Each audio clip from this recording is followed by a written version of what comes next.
नमस्कार साथियों, मेरा नाम नवनीत पांडे है। आज चंद्रा क्लासेस से आपके लिए सबसे पहले आज मैथ का टॉपिक डिस्कस करेंगे। सर्ट्स एंड इंडिसेस, घातांक, घात और करनी, उसके बारे में डिस्कस करेंगे और समझेंगे कि क्या होता है, किस तरीके से उसको सॉल्व किया जाएगा क्वेश्चनों को, और किस तरीके से इसका पूरी रूपरेखा है, आज उसके बारे में बात भी करेंगे हम लोग। ठीक है, चलिए आइए स्टार्ट करते हैं। आइए सबसे पहले देखते हैं घात, घातांक और करनी। घात, घातांक और करनी, ये क्या होता है? ठीक है, इसको इंग्लिश में जो टॉपिक होता है मैथमेटिक्स का, उसका जो नाम होता है, कभी कभी हम लोग यहाँ पे लिख देते हैं shirts and indices. Shirts and indices, या फिर बोल सकते हैं एक्सपोनेंट, या फिर exponents and power. Exponent and power. ठीक है, अब ये घात, घातांक और करनी, shirts and indices, exponent and power होते क्या चीज़ है, कैसे हम इसको और अच्छे से समझ सकते हैं। ठीक है, सबसे पहले थोड़ा और बात करते हैं। आपने देखा होगा कभी कभी क्या लिखा रहता है कि ए की पावर बी। ये ए की पावर बी का मतलब होता है कि जिसमें हमारा जो ए होता है ना, ए हमारा क्या होता है बच्चे? आधार होता है, आधार। या फिर हम इसको बोल सकते हैं कि बेस होता है हमारा, ये बेस। ठीक है, और बी हमारा जो होता है बेटा, ये पावर होता है। क्या होता है? पावर। इसको हम लोग बोलते हैं घात। अब इसका मतलब क्या होता है कि A raise to the power B, या फिर ए की घात बी, इसका मतलब क्या होता है? जैसे हम लोग उसको लिखना चाहें तो कैसे लिखेंगे? A raise to the power, A raise to the power B, या फिर ए की घात बी। इसका मतलब क्या होता है? इसका मतलब ये निकल के आता है कि ए को बी टाइम्स लिखना है। किस में लिखना है? ए को बी टाइम्स लिखना है, उसके गुणज में, मल्टीपल्स में। कुछ इस तरीके से देखिए, अगर मान के चलिए कि ए की घात बी है, तो इसका मतलब होता है कि ए को हमको बी टाइम्स तक लिखना है। कितने टाइम्स तक? उसके बी टाइम्स तक। अब ये बी टाइम्स का मतलब क्या होता है? बी टाइम्स का मतलब क्या होता है? यहाँ से बी टाइम्स का मतलब होता है कि बी समय बाद, या फिर बी समय तक।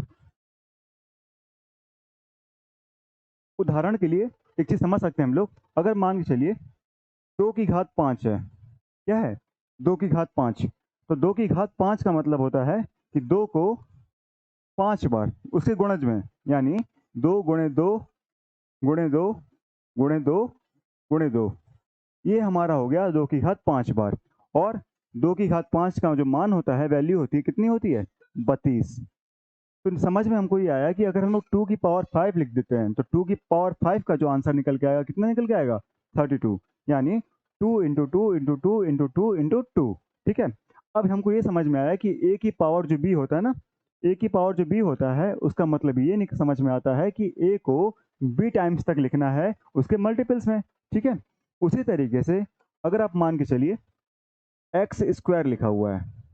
ठीक है, अब ये एक्स स्क्वायर लिखा है, इसका मतलब है कि एक्स को 2 टाइम्स तक लिखना है। ठीक है, यानी एक्स इंटू एक्स। अगर मान के चलिए यहाँ पे लिखा हुआ है एक्स क्यूब, यानी एक्स का क्यूब दिया गया, यहाँ पे एक्स का घन दिया गया है, यहाँ एक्स का वर्ग दिया गया था, तो यानी एक्स को 3 बार यहाँ पे एक्स इंटू एक्स करके हम लोग उसको 3 बार लिख सकते हैं। ठीक है, अगर मान चलिए कि एक्स की पावर 5 दे दिया है, तो यानी इसका मतलब क्या होता है कि x को 5 टाइम्स तक लिखना है। यानी एक्स इंटू एक्स कहाँ तक? 5 टाइम्स तक लिखना है। ठीक है, यहाँ तक ये छोटी सी बात यहाँ से क्लियर हो जाती है कि जो हमारे एक्सपोनेंट्स होते हैं, यानी बेस और पावर, जैसे 2 की पावर 3, तो उसको उसके मल्टीपल्स में उतने टाइम्स तक हम लोग लिख के शो करते हैं। अच्छा, अब कुछ नियम की बात कर ली जाए कि किस तरीके से नियम के दौरान हम इसको सॉल्व करते हैं, कौन से नियम से हम इसको ब्रेक करते हैं, किस तरीके से हम इसको फॉर्मुलेट में रखते हैं। देखिए, सबसे बेसिक्स फॉर्मूला जो बन के आता है घातांक करने में, अगर मान के आप चलिए कि ए की घात दिया गया है बी, ये कुछ हमारे पास रूल्स हैं, क्या आप डाल सकते हैं? रूल्स आप डाल सकते हैं, रूल्स फॉर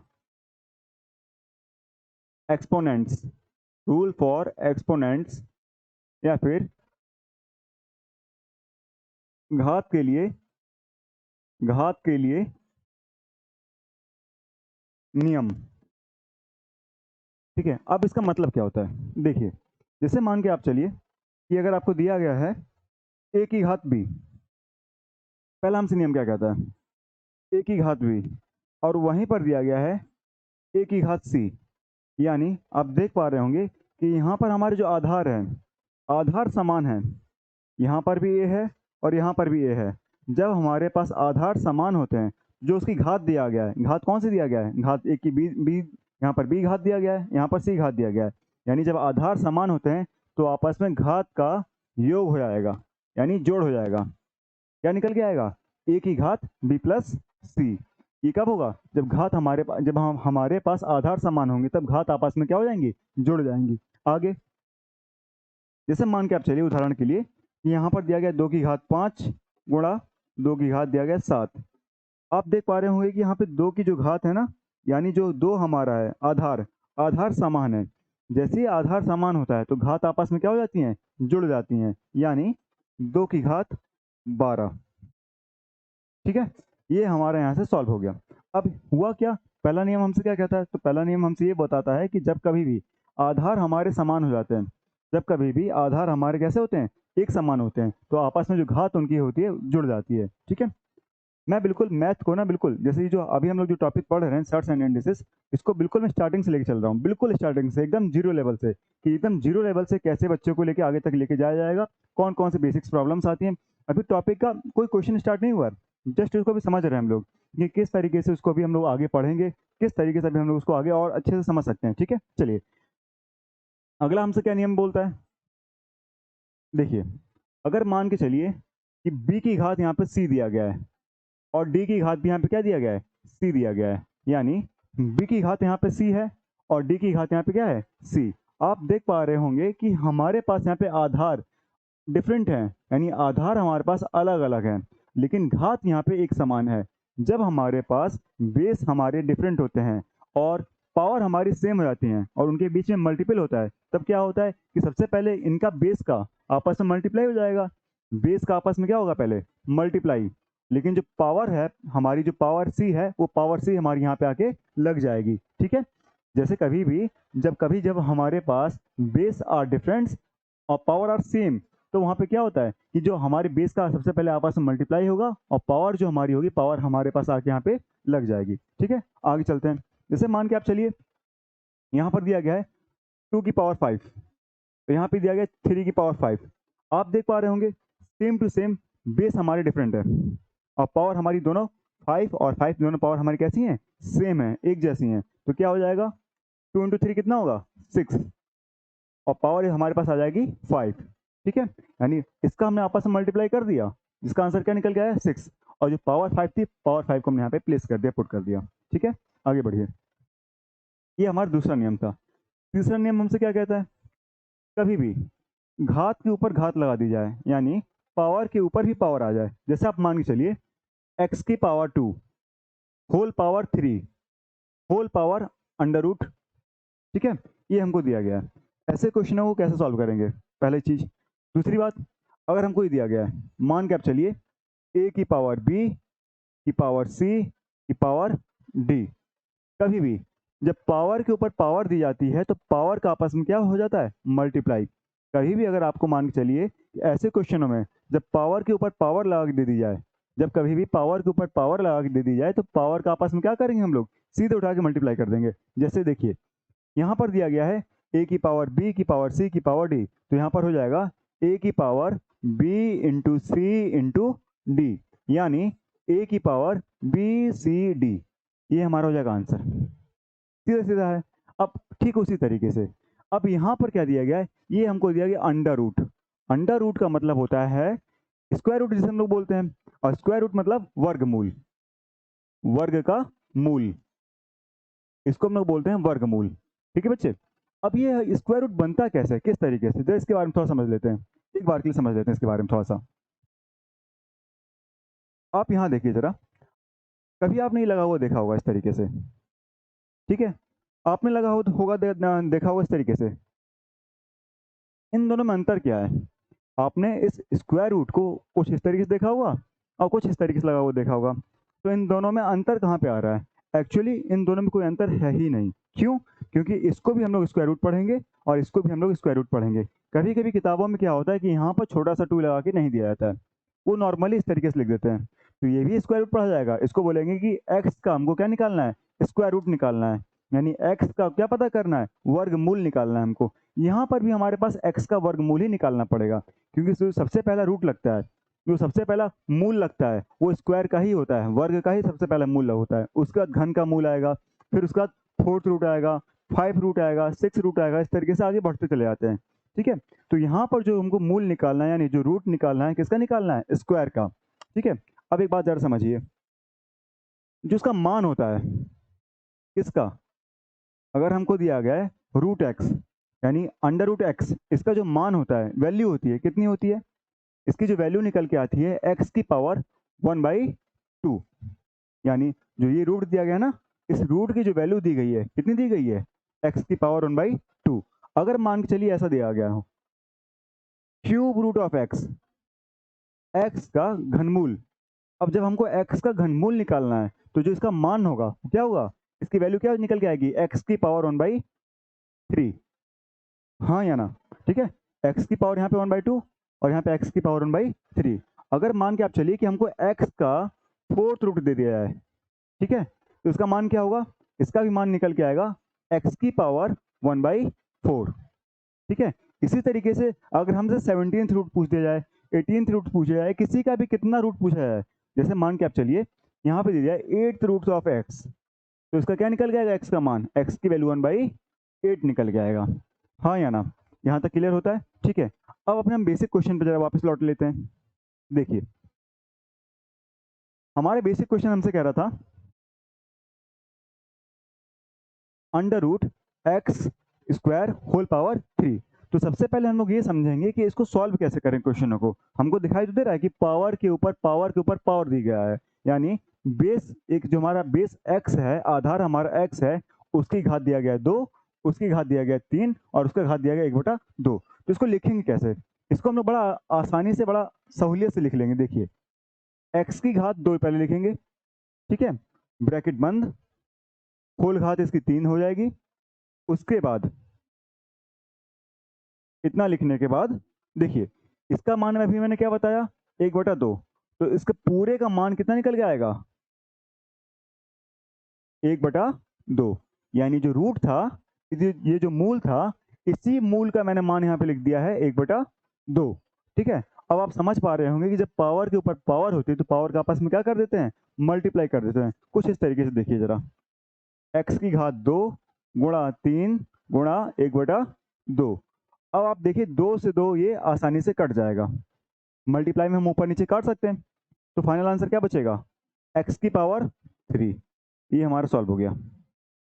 यहाँ तक कोई दिक्कत? यानी एक्स की पावर 3 हमारा फाइनल आंसर हो गया। थोड़ा और आगे बढ़ते हैं। देखिए, अगला नियम हमसे कहता है कि मान के चलिए आप अगर लिख दिया जाए एक्स की पावर एन, छोटा सा है, एक्स की पावर एन, इसका मतलब होता है कि एक्स को, यानी जो हमारे पास वेरिएबल एक्स है, इस एक्स को कितनी बार लिखना है, कितने समय तक लिखना है? एन टाइम्स तक लिखना है। कैसे लिखेंगे? X into x into x into x, कहाँ तक? एन मतलब होता है नंबर ऑफ टाइम्स। अब ये नंबर ऑफ टाइम्स तो हमको बताया नहीं गया है कि 2 बार लिखना है, 3 बार लिखना है, या 5 बार लिखना है, या 6 समय बार लिखना है, या कितने समय बार लिखना है इसको, तो हम तो जानते तो नहीं ना कितनी बार लिखना है। तो इसको दिखाने के लिए हम लोग लिख सकते हैं यहाँ पर dot dot dot dot N times, यानी इसको यहाँ पे कितने समय बार लिखा जाएगा? एन टाइम्स तक, क्योंकि यहाँ पे एक्स की घात कितने दिया गया है? एन दिया गया है। ठीक है, आगे बढ़ते हैं थोड़ा सा। देखो, अगर आप मान के चलिए किसी की भी घात, पांचवा रूल हमसे क्या बोलता है? किसी की भी घात शून्य कर दी जाए, यानी किसी की भी घात क्या कर दिया जाए? शून्य कर दिया है। अब किसी की भी मतलब यहाँ से ये है कि किसी भी नंबर की वैल्यू, किसी भी नंबर एक डिजिट की जो पावर होती है, शून्य कर दी जाए, 0 कर दी जाए, तो उसका मान हमेशा क्या निकल के आएगा? 1 निकल के आएगा। जैसे 2 की पावर 0, क्या आंसर आएगा? 1। 120 की पावर 0, क्या आंसर आएगा? 1। 500 की पावर 0, क्या आंसर निकल जाएगा 1, यानी 1 की पावर भी 0 कर दो, आप किसी का ही पावर 0 करो, क्या आंसर निकल के आना है 1 निकल के आना है। तो पांचवा नियम हमसे कहता है कि अगर हमारे पास घात शून्य हो जाए तो जो उसका जो मान निकल के आता है, क्या निकल के आता है 1 निकल के आता है। यहाँ तक क्लियर है सभी को? ठीक है, थोड़ा और आगे बढ़ते हैं। देखिए छठवां नियम हमसे क्या बोलता है, अगर मान के चलिए यहाँ पर लिखा है a बटा बी, इस a बटा बी में अगर हम लोग घात लगा दें c, ठीक है, आप देख पा रहे होंगे कि a हमारा जो है ना, ये a हमारा है अंश में लिखा हुआ, और जो b हमारा लिखा है ये लिखा है हर में, मतलब ये a हमारा कहाँ लिखा है अंश में, अंश मतलब न्यूमरेटर, ये लिखा है न्यूमरेटर में, और ये b कहाँ पे लिखा है हर में, मतलब डिनोमिनेटर में। ठीक है, ए हमारा लिखा है अंश में, बी हमारा लिखा है हर में डिनोमिनेटर में, पावर क्या दिया गया है सी पावर दिया गया है। ये जो चिन्ह है, ये सिंबल है, ये सिंबल किसका है, ये सिंबल हमारा है डिवाइड का, किसका है बच्चों डिवाइड का, डिवाइड कह लीजिए, भाग बोल लीजिए, इसको भाग बोल दीजिए, इसको हिंदी में आदमी बटा भी बोलता है कि ए बटा बी, ठीक है, अपॉन भी बोलते हैं इसको लोग, ये अपॉन, या फिर आप इसको बोल सकते हैं फ्रैक्शन, क्या बोल सकते हैं फ्रैक्शन, या बोल सकते हैं भिन्न, ठीक है, इसके कई नाम है। यानी ए अपॉन बी का मतलब होता है कि ए हमारा हो गया अंश, बी हमारा हो गया हर, और ए हमारा हो गया न्यूमरेटर, और बी हमारा क्या हो गया डिनोमिनेटर। तो इसमें जो घात दिया गया है घात सी, तो ये जो घात सी है वो ए पे भी लग जाएगा और बी पे भी लग जाएगा, कुछ इस तरीके से देखिए। अगर मान के चलिए अगर ए अपॉन बी दिया गया ना यहाँ पर, तो ए अपॉन बी में जो घात सी थी, ये घात सी, जब ये पावर ब्रैकेट हटेगा ना, तो ये जो पावर है इसका, तो ये पावर आएगा ए पे भी और बी पे भी पावर आएगा, कोई दिक्कत नहीं। आगे बढ़िए जरा, जैसे आप मान चलिए यहाँ पे लिखा है x अपॉन वाई, जिसका मान दिया गया है 1/2, ठीक है, या फिर इसी क्वेश्चन को लोग क्या करते हैं इस तरीके से लिख देंगे, देखिए चेंज करके कि अंडर रूट में x अपॉन वाई, तो आप समझ पा रहे होंगे कि इसका जो पूरे का वैल्यू होता है इस अंडर रूट का क्या होता है 1/2। अगर 1/2 ना लिख के वहाँ पे 1/3 लिख देंगे तो हम लोग यहाँ पे 1/3 मान समझेंगे। कैसे, देखिए अब इसको हम लोग कैसे लिखेंगे कि ये जो रूट है इस पूरे का मान कितना आता है 1/2, तो x बटा वाई का मान 1/2, यही वाली चीज आ गई ना। अब 1/2 आने के बाद बेटा ये जो 1/2 पावर है वो x पे भी लग जाएगा, और ये 1/2 जो पावर है वो y पे भी लग जाएगा, कुछ ऐसे, x की पावर 1/2 और y की पावर 1/2। ये हुआ कैसे, क्योंकि मैंने आपको जस्ट अभी बताया था कि जो ये पावर हमारे पास लगती है ना रूट की पावर, ये जो पावर रूट की पावर लगती है, तो ये रूट की पावर उठ के इस पे भी आएगा और इस पे भी आएगा, ये नियम के अकॉर्डिंग है। ठीक है, हमसे हमारा नियम बताता है कि कभी भी अगर कोई चीज़ फ्रैक्शन में लिखी गई है और उसके पास होल पावर दी गई है, तो होल पावर ये एक्स में भी लगेगा और ये पावर वाई में भी लगेगा। ठीक है, चलिए आगे बढ़िए जरा। अगर आप मान के चलिए, अगला है कि यहाँ पर लिखा है, सातवां रूल है या छठवां रूल देख लीजिएगा, 1/x लिखा हुआ है, क्या लिखा है 1/x। अब इस 1/x में 1 हमारा न्यूमरेटर में है, x हमारा डिनोमिनेटर में है, जो x की वैल्यू है यानी जो x का पावर है वो कितना है +1, क्या है यहाँ पे +1 है, जो x का पावर है हमारे पास यहाँ पर है 1/x में x का पावर है वो है 1। अगर कभी भी हम लोग कोई भी नंबर को या कोई भी वैल्यू को डिनोमिनेटर में से लेके न्यूमरेटर में लेके जाते हैं, यानी हर में से उठा के अंश में लेके जाते हैं, तो जो उसका पावर होता है ना, पावर पावर का सिंबल चेंज हो जाएगा। कैसे, देखिए अगर यहाँ पे लिखा है 1/x, यहाँ पे लिखा है 1/x घात 1, इसको जब हम ऊपर ले जाके लिखेंगे तो हम लोग इसको लिख सकते हैं x की पावर -1। ठीक है, यानी 1/x का जो मान होगा वो क्या हो जाएगा x की पावर -1। उसी तरीके से मान के चलिए अगर यहाँ पे लिखा है 1/y, तो 1/y को हम लोग y की पावर -1 लिख सकते हैं। ठीक है, अगर यहाँ पे देखिए z की पावर -1 दिया गया है, तो अगर z की पावर -1 दिया गया है तो इसका मतलब ये समझ में आ रहा है कि कोई ऐसी वैल्यू थी जो नीचे से उठ के ऊपर आई है, तभी तो माइनस में है। हम इसको वापस नीचे भेज दें, यानी वापस इसको इसको हम हर में भेज दें, तो क्या बन के आ जाएगा 1/, जेड, कोई दिक्कत नहीं। यानी 1/z को हम लोग लिख सकते हैं z की पावर -1, 1/y को लिख सकते हैं y की पावर -1, 1/x को लिख सकते हैं x की पावर -1। ठीक है, आगे देखिए। अगर ऐसा दे दिया जाए आपको p/q, ठीक है, यहाँ पे आपको रूट दिया गया है, ठीक है, और इस पे आपको दिया गया है 1/3। ऐसे क्वेश्चन को कैसे सॉल्व करेंगे? देखिए बड़ा आसान है। यहाँ पर हमको दिखाई दे रहा है कि यहाँ पे √p लिखा है, √q लिखा है, और उसकी होल पावर क्या दिया गया है? 1/3। तो सॉल्व करने का वही बेसिक तरीका, जिसमें हमको कहता है कि जो पावर के ऊपर जब पावर दे दिया जाए तो पावर का आपस में क्या होता है? मल्टीप्लाई। आप देख पा रहे होंगे, अगर इस क्वेश्चन को हम सॉल्व करने जाएं तो पहले देखिएगा कि p की पावर क्या है। यहाँ पर p की पावर क्या दिया गया है? तो p की पावर है यहाँ पे 1/2। आप कुछ मत करिए, सीधे सीधे आप लिख दीजिए p की पावर पहले 1/2। हाँ या ना? इतना हो गया। अब यहाँ पे आप देखिए q की पावर कितनी दी गई है, तो q की पावर यहाँ पे दी गई है 1, तो अपॉन में यहाँ पे क्या हो जाएगा? q की पावर 1। इतना आपको समझ में आया कि मैंने क्या किया कि यहाँ पर जो पावर 1/2 दिया गया था, ये रूट का मतलब क्या होता है? 1/2। तो वही मैंने यहाँ पे लिखा है कि p की पावर 1/2। यहाँ पर सिंबल था डिवाइड का, हमने भी सिंबल लगाया डिवाइड का। यहाँ पर लिखा है q की पावर क्या दिया गया है? 1, तो हमने भी यहाँ पे क्या लिख दिया? q की पावर 1। आप देख रहे हैं यहाँ ब्रैकेट लगा हुआ है, तो हम भी यहाँ पे क्या लगा लेंगे? एक उठा के ब्रैकेट लगा देंगे। अब ब्रैकेट के बाहर पावर क्या लिखी गई है? 1/3, 1/3। अब आप देख पा रहे होंगे कि ये जो 1/3 है ना, ये 1/3 उठ के इस पे भी आएगा, और ये 1/3 उठ के इस पे भी लगेगा। कैसे? देखिए, p की पावर क्या हो जाएगा? 1/2 तो पहले से है, गुणे बेटा 1/3। ठीक है, q की पावर बेटा क्या हो जाएगा? एक तो पहले से था, और इसमें मल्टीप्लाई होगा 1/3 का। अब आप एक बात बताइए जरा, 1 का 1 में मल्टीप्लाई करेंगे क्या आंसर निकल के आएगा? 1। 2 का 3 में मल्टीप्लाई करेंगे क्या आंसर आएगा? 6। होल अपॉन q की पावर क्या आ जाएगी? 1/3। ये बेटा हमारा हो गया आंसर। ठीक है, ये हमारा क्या हो गया? आंसर, कि p की पावर 1/6 और q की पावर 1/3। हाँ या ना? ठीक है, ये कुछ बेसिक सा था। ठीक है, अब हम लोग यहाँ पे ये समझ में आ गया हमको कि सर्ट्स एंड इंडिसेस में सॉल्व करने के नियम कैसे बनते हैं, कैसे हम लोग क्वेश्चन को सॉल्व करते हैं। आइए कुछ बेसिक क्वेश्चन हम लोग बात कर लेते हैं थोड़ा सा। देखिए, पहला क्वेश्चन, ये जो लेवल है टाइप 0 लेवल है। मतलब टाइप 0 लेवल में क्या होता है कि बिल्कुल बेसिक से क्वेश्चन लगाए जाएंगे, बहुत बेसिक से क्वेश्चन, जहाँ पे आपको बेसिक चीज़ें बताई जाएंगी कि हम लोग कैसे क्वेश्चन के फॉर्मेट को लिख सकते हैं। ठीक है, आप देखिए यहाँ पे लिखा है 8⁻3। बहुत बेसिक क्वेश्चन है, बहुत ही ज़्यादा बेसिक क्वेश्चन है। ठीक है, एक अच्छा 9 में, 8 में, 7 में, 6 में पढ़ते अभी तक हम लोग चले आए हैं। ठीक है, अब 8⁻3 दिया गया है, इसको हमको सॉल्व करना है। कैसे सॉल्व करेंगे भैया?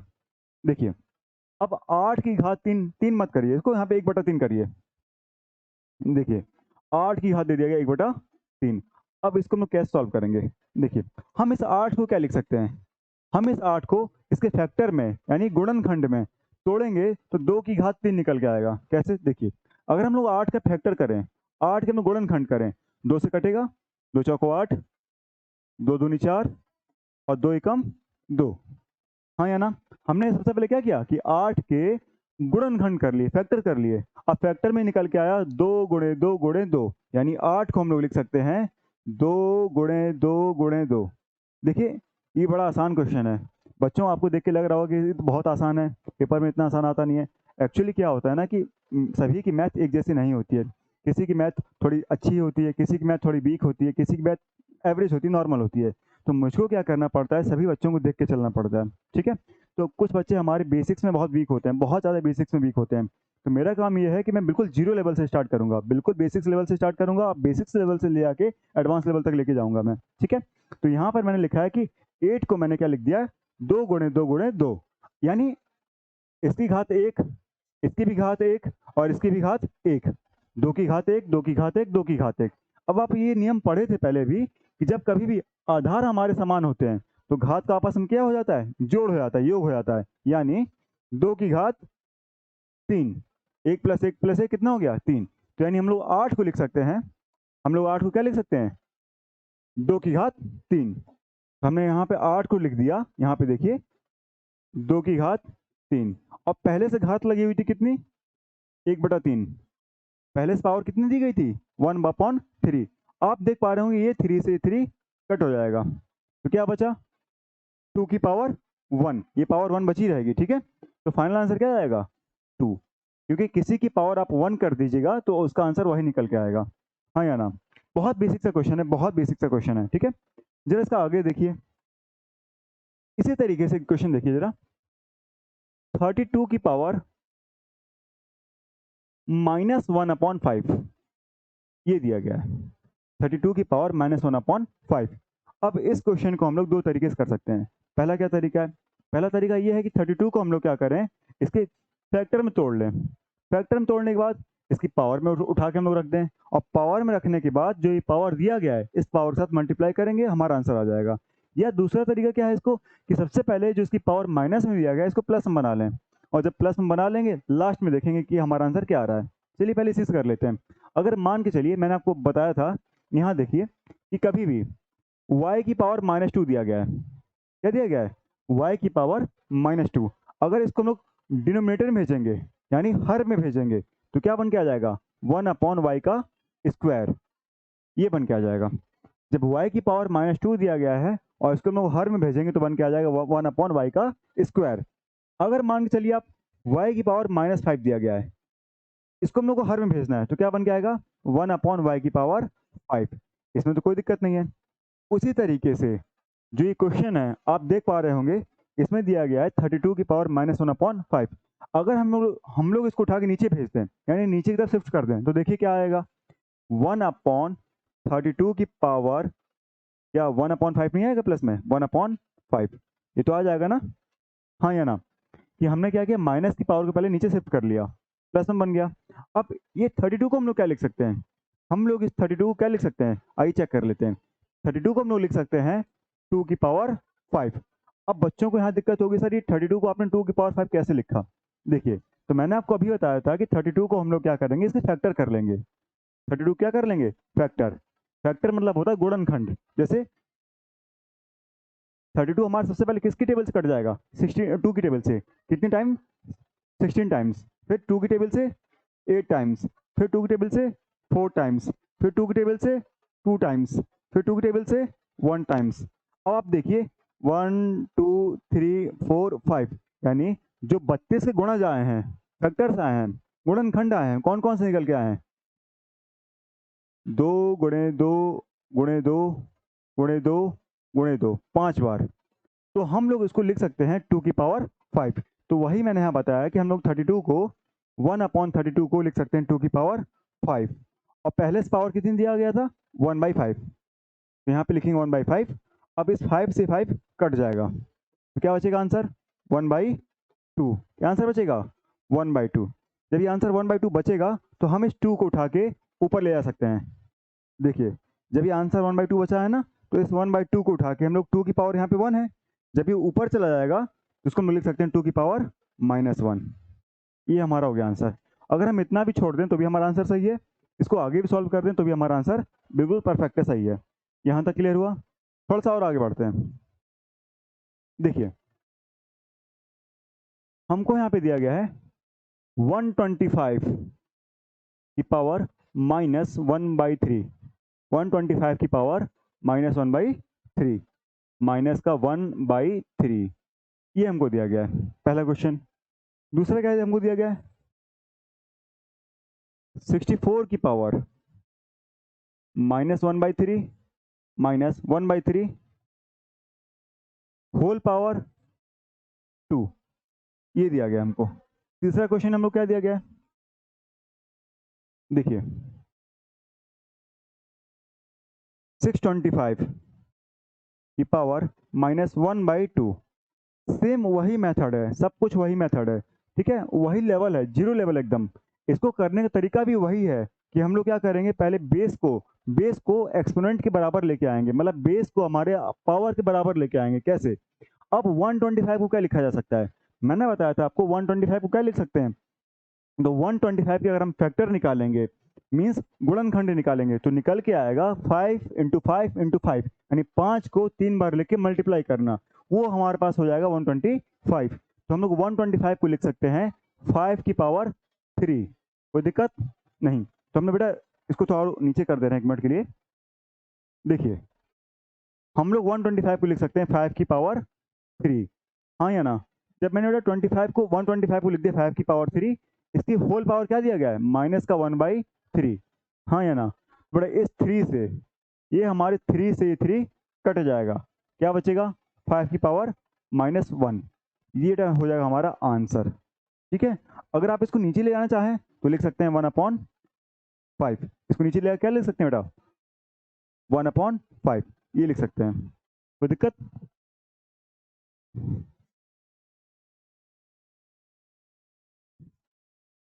अगला देखिए क्या दिया गया है, 64⁻⁻1/3 का होल स्क्वायर। इसको सॉल्व करने का तरीका बेटा क्या है, देखिए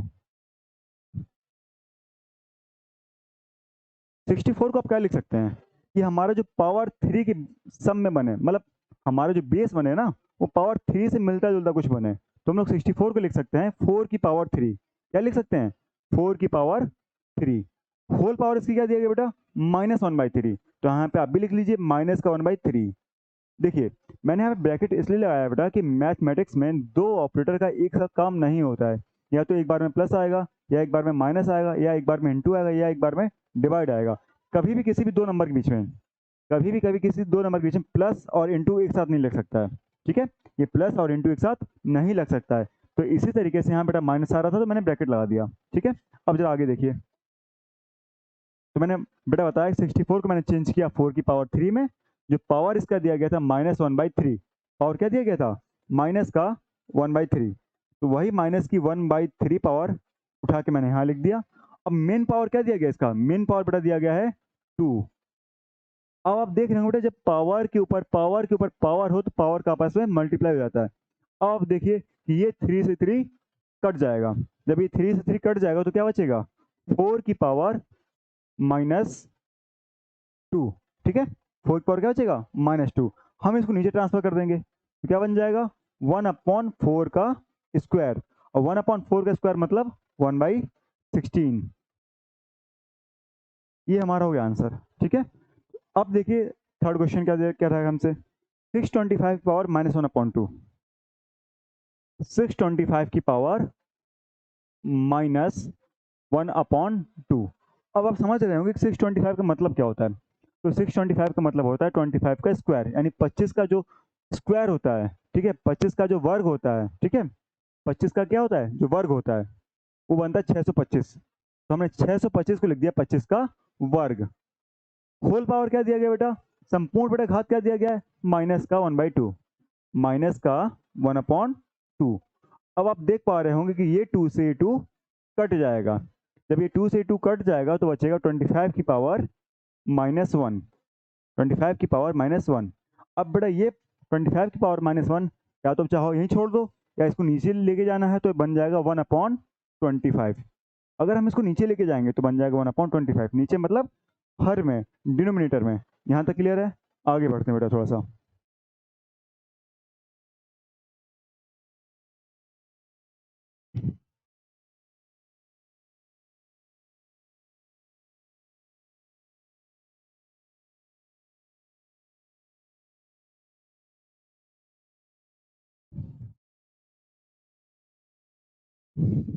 बेटा जैसे आप मान के चलिए, अगर आपको ये क्वेश्चन दिया गया इस तरीके से, 1/√2 + √3,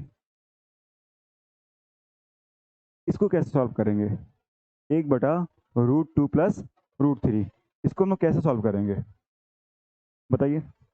देखिए कभी भी अगर ऐसा क्वेश्चन बनता है 1/√2 + √3, तो इसका सॉल्व करने का तरीका क्या होता है बेटा,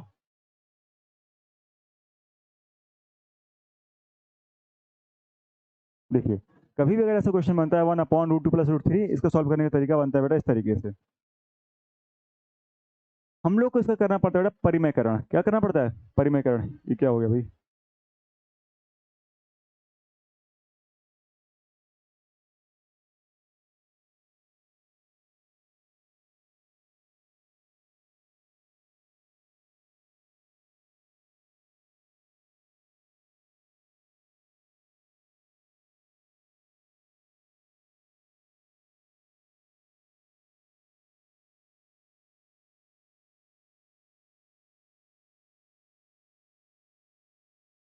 देखिए 1/√2 प्लस √3। जब कभी भी ऐसे क्वेश्चन दिए जाएंगे तो हम लोग उसका करेंगे परिमेयकरण। परिमेयकरण।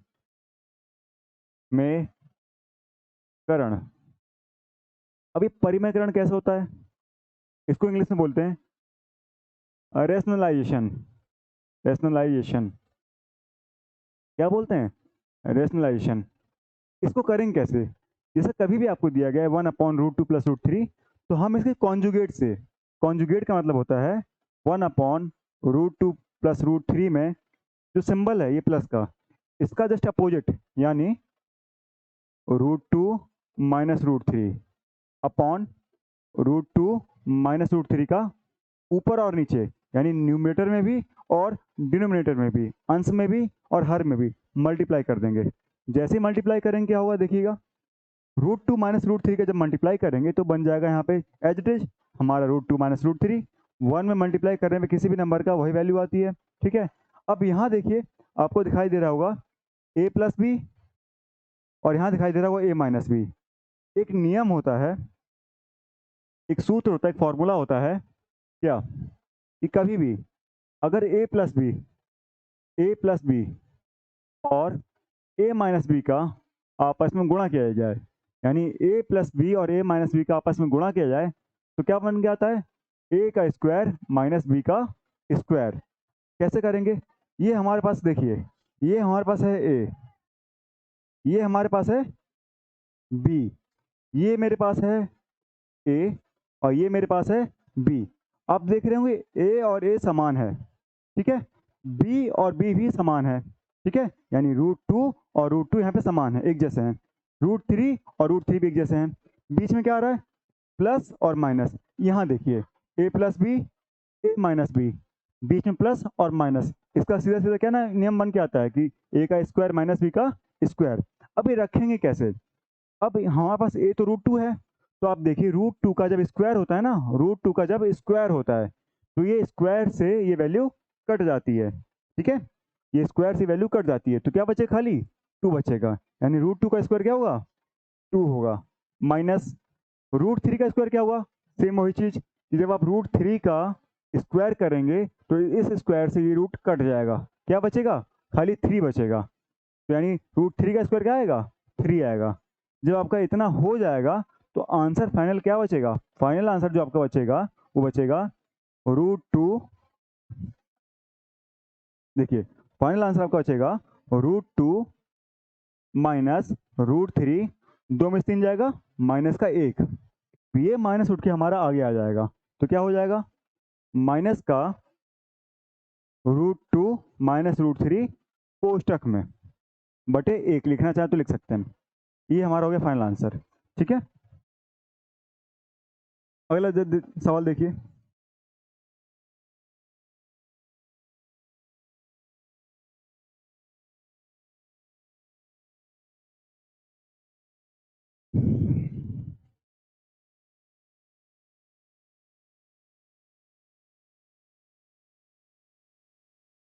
देखिए यदि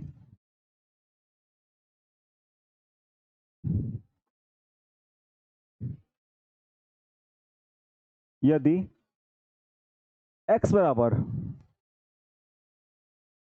7 प्लस 4√3 है, यदि x बराबर 7 प्लस 4√3 है तो 1/x का मान 1/x का मान क्या होगा, ठीक है। क्या दिया गया है कि अगर x की जो वैल्यू है, x की जो वैल्यू है क्या है, 7 प्लस 4√3, ठीक है, अगर है तो 1/x का मान क्या निकल के आएगा, ये क्वेश्चन मार्क लगा हुआ बेटा, ठीक है, इसको आप नॉर्मल समझिएगा, क्वेश्चन मार्क है, ठीक है, ये क्वेश्चन मार्क है, ये बराबर और यहाँ पे क्वेश्चन मार्क है, ठीक है, कि 1/x का मान क्या निकल के आएगा। तो देखिए जब x का मान आपको दिया गया 7 प्लस 4√3, तो हम लोग 1/x का मान आसानी से निकाल सकते हैं। कैसे करेंगे, पहले यहाँ लिखेंगे 1/x बराबर में 1/x की वैल्यू क्या दिया गया है, 7 प्लस 4√3, ठीक है। अब हम क्या करेंगे, सेम उसी तरीके से परिमेयकरण, इसके कॉन्जुगेट से ऊपर नीचे मल्टीप्लाई, यानी 7 माइनस 4√3 का ऊपर मल्टीप्लाई अपॉन 7 माइनस 4√3 का नीचे मल्टीप्लाई। जब हम 7 माइनस 4√3 का ऊपर मल्टीप्लाई करेंगे तो क्या बनेगा, 7 माइनस 4√3 एज इट इज ऐसे का ऐसे बेटा रहेगा। और आप देख रहे हैं यहाँ पर कि बेटा ये a प्लस बी है और यहाँ पर a माइनस बी है, तो कभी भी a प्लस बी और a माइनस बी जब साथ में बनते हैं तो उनका नियम क्या बन के आता है, a का स्क्वायर माइनस b का स्क्वायर। तो 7 का स्क्वायर होगा 49 और इसका b का स्क्वायर निकल के आएगा, वो हमारा निकल के आएगा कितना बताइए, 4 इंटू 4 कितना होता है 16 और √3 इंटू √3 कितना आएगा 3, 16 इंटू 3 कितना आएगा 48। देखो मैं आपको करके दिखाता हूँ, देखिए एक बार यहाँ देखिए जरा, 4√3 का हमको स्क्वायर करना है, 4√3 का हमको क्या करना है स्क्वायर करना है, तो कैसे निकलेगा, पहले क्या करेंगे कि 4√3 को एक बार लिख लेंगे, दूसरी बार मल्टीप्लाई लगा के 4√3 को दूसरी बार लिख लेंगे। यहाँ तक क्लियर है। अब देखिए नंबर और नंबर का आपस में मल्टीप्लाई, फिर रूट और रूट का आपस में मल्टीप्लाई, तो 4 इंटू 4 कितना आएगा 16 और √3 और √3 कितना होगा 3, तो 16 इंटू 3 कितना आएगा 48।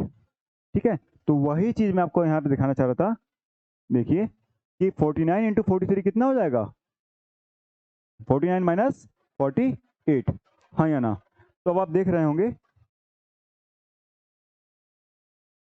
जो अब मान निकल के आएगा, वैल्यू निकल के आएगी, वो क्या निकल के आएगा 7 माइनस 4√3 अपॉन 1, ये हमारा हो गया सॉल्यूशन।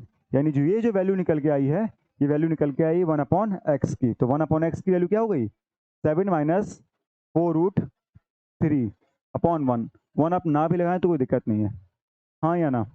ये हमारी वैल्यू निकल के आ गई। ठीक है, सेम इसी तरह एक अगला सवाल और है, देखिए जरा उसको भी ध्यान से। यदि यदि x का मान जो है वो है √3 प्लस √2, सेम उसी तरीके से ये भी, तो 1/x का मान क्या होगा, यदि x का मान √3 प्लस √2 है तो 1/x का मान क्या निकल के आएगा, पहला सवाल। ठीक है, कैसे करेंगे इसको, करने का तरीका क्या है, इसको सेम वही प्रोसेस है, सेम वही तरीका है करने का, कुछ नहीं करना है आपको, इसका परिमयकरण कर देना है, ताकि क्या करना है इसका आपस में परिमयकरण करना है और कुछ भी नहीं करना है। देखिए कैसे, हमको दिया गया x का मान √3 प्लस √2 अपॉन 1/x का मान पूछा जा रहा है, तो पहले आप क्या करेंगे x की वैल्यू पुट कर देंगे, x का जो मान है उठा के x की जगह पर रख देंगे, कैसे 1/x का मान कितना है √3 प्लस √2 ये दिया गया है। अब इसके बाद क्या करेंगे, इसके कॉन्जुगेट से ऊपर नीचे मल्टीप्लाई करेंगे, यानी √3 माइनस √2 का मल्टीप्लाई यहाँ पर और √3 माइनस √2 का मल्टीप्लाई यहाँ पर। ठीक है, ये प्लस का सिंबल था, हमने सिंबल चेंज करके चिन्ह बदल के मल्टीप्लाई किया, ऊपर भी नीचे भी, इसको आप कोष्टक में चाहे बंद कर लें। ठीक है, अब एक बात बताइए जरा यहाँ पे, जब आप 1 में किसी भी चीज़ का मल्टीप्लाई करेंगे तो आपको वही मिल के आएगा, यानी 1/x के जो मान आएगा वो आएगा √3 माइनस √2, और आप यहाँ पे भी देख पा रहे होंगे कि a प्लस बी और a माइनस बी की आइडेंटिटी लग रही है, यानी ये यहाँ पर दिया गया a प्लस बी और यहाँ पर दिया गया a माइनस बी, और a प्लस बी और a माइनस बी का जो गुणा होता है वो क्या निकल के आता है, वो निकल के आता है आपस में a square minus B square. मैं कई बार बेटा बोल चुका हूँ ये चीज़। ठीक है, तो a का बेटा जो मान कितना है √3, तो √3 का स्क्वायर करेंगे क्या निकल के आएगा 3, माइनस b की बेटा वैल्यू कितनी है √2, तो √2 का स्क्वायर करेंगे कितना निकल के आएगा 2। तो आप यहाँ देखिए, अब √3 में से √2 तो सब्ट्रैक्ट होगा नहीं, माइनस होगा नहीं, तो बेटा ये वैल्यू हमारी ऐसी की है ऐसी लिखी रहेगी। अब बेटा 3 में से 2 तो चला जाएगा ना, कितना बचेगा 1, तो बेटा हमारा फाइनल आंसर क्या हो गया 1/x का, ये निकल के आया √3 माइनस √2, हाँ या ना। अब एक बात आप ये समझिए यहाँ से बेटा, अब इस क्वेश्चन को हम लोग ट्रिक में कैसे करेंगे, ये तो क्वेश्चन का बहुत लॉन्ग प्रोसेस हो गया, इतना करने बैठेंगे टाइम लग जाएगा। अब इस क्वेश्चन का शॉर्ट प्रोसेस क्या है, या इस क्वेश्चन को शॉर्ट में कैसे करेंगे, देखिए अगर कभी भी x का मान दिया जाएगा अगर आप मान के चलिए कभी भी आपको x का मान दिया गया है, यहाँ पर x का मान आपको दिया गया है √3 प्लस √2। आप यहाँ पे देख पा रहे होंगे कि एक वैल्यू यहाँ पे बड़ी है, ये 3 वैल्यू यहाँ बड़ी है और छोटी वाली वैल्यू कौन सी है 2। तो आप ये समझ पा रहे होंगे जब ये वैल्यू नीचे आती है, किसमें, हर में आती है, तो जब ये वैल्यू हर में आके इससे किससे सब्ट्रैक्ट हो जाती है, बड़े वाले से छोटे वाले से, तो बचता क्या है यहाँ पे क्या बच जाता है, 1 बच जाता है। तो कभी भी अगर आप देखेंगे 3 और 2, 7 और 6, 7 का वर्ग कितना होता है भैया, √7 का वर्ग कितना होता है, 7 ही होगा। √6 का वर्ग कितना होगा, 6 ही होगा। तो ऐसी वैल्यू का जब आपस में हम लोग घटाव करते हैं, सब्ट्रैक्ट करते हैं, तो आंसर कितना निकल के आता है 1। तो हम क्या कर सकते हैं, सीधा सीधा अगर हमको x का मान दिया गया है, हमको यहाँ पर x का मान दिया गया है, आप मान के चलो कि हमको ये x का मान दिया गया है √3 प्लस √2। तो इसका अगर हमको 1/x पूछा गया है, क्या पूछा गया है, 1/x, तो 1/x निकालने के लिए क्या करेंगे, सीधा इसका अपोजिट कर देंगे। अपोजिट मतलब होता है कि यहाँ पर कर देंगे हम लोग √3, तो वही रहेगा, √2 भी वही रहेगा, लेकिन साइन का इसका अपोजिट क्या हो जाएगा, माइनस। ये हो गई इसकी ट्रिक। अभी ट्रिक कैसे निकल के आई मैंने आपको पूरा समझाया है, ठीक है। अब इसको करने का तरीका क्या है, एक लाइन में करने का तरीका क्या है, जो x का मान दिया गया है इसका आपको परिमेयकरण करके उल्टा कर देना है। अब परिमेयकरण कैसे किया जाएगा, ये पूरा प्रोसेस दिया गया है यहाँ पे, ठीक है, ये पूरा प्रोसेस यहाँ पे दिया गया है, आप देख पा रहे होंगे, ठीक है, ये पूरा प्रोसेस यहाँ पे दिया गया है परिमेयकरण का, रेशनलाइजेशन का। और जब ट्रिक में निकालना है तो ये सीधे आंसर हमारा सीधे हो जाएगा, ठीक है। चलिए आगे बढ़ते हैं थोड़ा सा।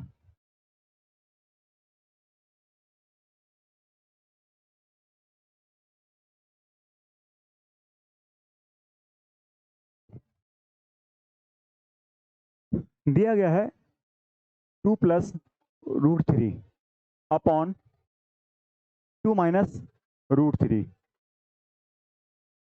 का मान या वैल्यू फाइंड करिए, मान ज्ञात कीजिए, मान ज्ञात कीजिए, का मान ज्ञात कीजिए। ये हमसे कहा गया है कि 2 प्लस √3 अपॉन 2 माइनस √3 का मान ज्ञात कीजिए। इस क्वेश्चन कैसे बनाएंगे, देखिए सबसे पहले क्या करेंगे ना कि पहले इसको एज इट इज हम लोग यहाँ पे लिख लेंगे, पहले सब कुछ वैसा है कि वैसा। देखिए देखिए जिसको अगर मैथ आती भी नहीं होगी ना, अगर वो चाहेगा सीखना तो उसको बहुत बेसिक से सिखाया जा सकता है, ठीक है। बस शर्त है वो ध्यान से बोर्ड पे देखे, ध्यान से चीज़ों को समझे। और दूसरी बात, बहुत बेसिक लेवल से लेके मैं चल रहा हूँ, बिल्कुल बेसिक लेवल से एक एक चीज़ समझाते हुए लेके चल रहा हूँ, ताकि हर एक चीज़ क्लियर होती चले। देखिए 2 प्लस √3 यहाँ दिया गया है, 2 प्लस √3 अपॉन यहाँ दिया गया है 2 माइनस √3। आप देख रहे होंगे कभी भी अगर ऐसे क्वेश्चन किया जाएगा, अपॉन में क्वेश्चन है, फ्रैक्शन में क्वेश्चन है, ठीक है, और ए और बी दोनों साथ में दिए गए हैं, यहाँ पर ए और बी दोनों कैसे दिए गए हैं, साथ में दिए गए हैं, ठीक है। तो हम लोग क्या करेंगे, इसका रेसिप्रोकल, रेसिप्रोकल का मतलब बेटा होता है, सॉरी, रेशनलाइजेशन, यानी परिमेयकरण करके ऊपर नीचे मल्टीप्लाई कर देंगे। कैसे, देखिए इसका परिमेयकरण जब करेंगे, कॉन्जुगेट से इसका मल्टीप्लाई करेंगे, तो क्या निकल के आएगा, 2 प्लस √3 ऊपर और 2 प्लस √3 नीचे, ठीक है। ये निकल के आएगा कि हमने क्या किया, 2 प्लस √3 का जब मल्टीप्लाई हमको करना था, 2 माइनस √3 का मल्टीप्लाई करना था, तो हमने इसकी कॉन्जुगेट से मल्टीप्लाई कर लिया। और देखिए मल्टीप्लाई करने के बाद क्या निकल के आया कि 2 प्लस √3 अपॉन 2 प्लस √3। अब आप एक बात समझ पा रहे होंगे यहाँ से कि जब a प्लस बी और a प्लस बी, एक जरा आप एक फॉर्मूला नोट कर लीजिए साइड से जरा यहाँ पे, कभी भी a प्लस बी और a प्लस बी का आपस में गुणा किया जाए, किसका, a प्लस बी और a प्लस बी का, तो जो बन के आता है फॉर्मूला, वो बन के आता है a प्लस बी का होल स्क्वायर, ठीक है। ये मैंने कैसे निकाला, बड़ा आसान है। देखिए ये a प्लस बी है, इस पूरे को मैं x मान लूँ, एक बार के लिए पूरे को मैं x मानना चाहता हूँ। ये भी a प्लस बी है, इस पूरे को भी x मान लेता हूँ।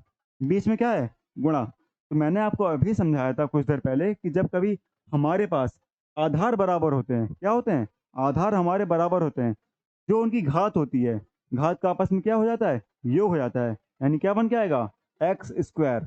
और एक्स हमने किसको माना था, ए प्लस बी को, और स्क्वायर हमारा स्क्वायर यहाँ पे भी लगा हुआ है, ठीक है। तो ये तो बेसिक सा फॉर्मूला हो गया कि जब कभी भी ए प्लस बी और ए प्लस बी का आपस में मल्टीप्लाई किया जाएगा तो बन के आएगा ए प्लस बी का होल स्क्वायर। अगली चीज,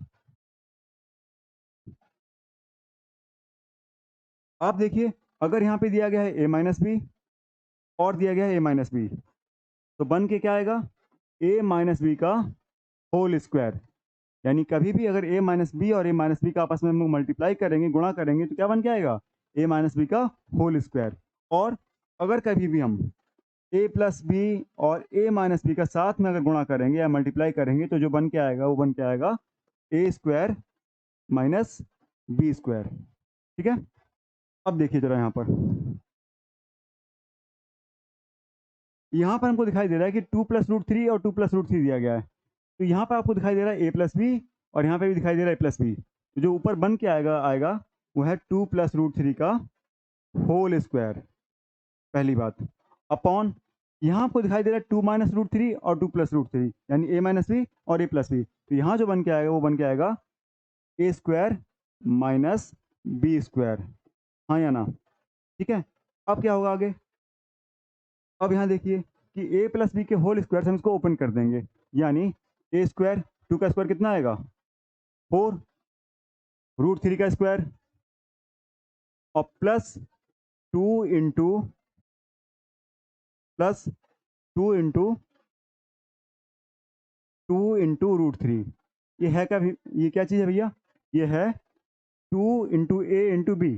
ठीक है, 2ab, a square plus B square plus 2ab upon 2 का स्क्वायर कितना होता है 4 माइनस √3 का स्क्वायर कितना होगा 3। यहाँ देखिए 2 का स्क्वायर 4 प्लस √3 का स्क्वायर 3 प्लस 2 2 जा 4, 4 √3 अपॉन 4 माइनस 3 कितना होगा 1। अब आप ये देखिए 4 और 3 जोड़ेंगे कितना निकल के आएगा 7, 7 प्लस 4 √3। ये मेरा हो गया फाइनल आंसर। अपॉन अपॉन 1 चाहे आप लगा लीजिए, नहीं तो छोड़ दीजिए। ठीक है, ये मेरा हो गया आंसर। अब यहाँ तक देखिए कि यहाँ तक आपने सर्ट्स एंड इंडिसेस में कुछ बेसिक चीज़ें पढ़ ली हैं। बहुत सारी चीज़ें मैंने आपको समझाई भी, यहाँ पर मैंने आपको नियम भी समझाया है। ठीक है, अब इसके बाद क्या है कि जो आगे का टॉपिक है वो मैं आगे डिस्कस करूँगा। तो ये हमारी पहली क्लास थी सर्ट्स एंड इंडिसेस की। ठीक है, सर्ट्स एंड इंडिसेस की मेरी पहली क्लास थी, जो कि ये अभी डेमो के रूप में थी, और इसकी आगे क्लास मैं आगे अपलोड करूँगा। ओके।